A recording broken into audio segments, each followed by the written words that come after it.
Mag-aangat po ng isang harang ngayon dito sa Salandra. Marami po papasok na isda ngayon dyan. Ayan na. Pag po kasi nababawasan ng harang yung Salandra, mas lumalakas yung agos at mas malaki po yung posibilidad na ang mga isda magpasukan lahat. Ayan. Mabilis makakaipon ng isda. Ito po, bukid po itong nasa ibabaw na to. Kaya saglit lang po yan. Marami na pong mahulog isda.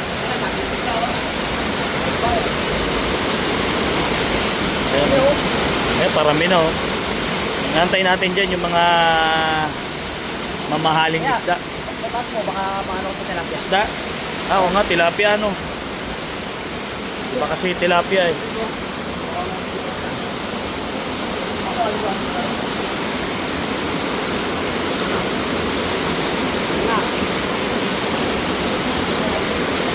Sarap pagmasdan no. Nagpapasukan yung maraming isda.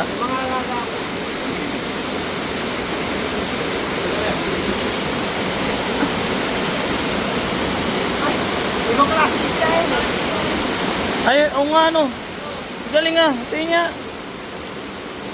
Nakakawat ang miyati mo. Ito oh. Ba't may ganito? Ay. Ba't ganun yun? Ah, bilis oh. Puno agad.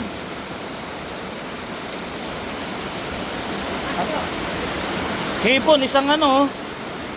Lalaki. Ang lalaki. Ganda ng mga hipon.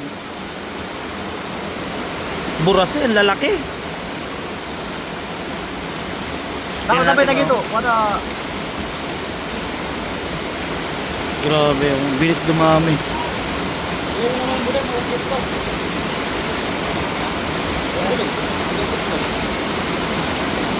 Bilis dumami, no? Ayun na iparak. Tinihipon. Ito yung malalaki. Ayun, no? Kanya-kanya na yan. Mga white na style. Ah. Tapos ito, fish meal. Pero pwede pa po yan sa mga kapatid natin katutubo. Uwi natin.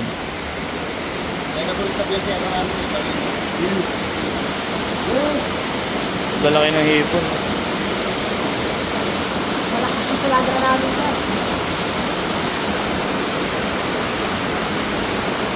Galing eh.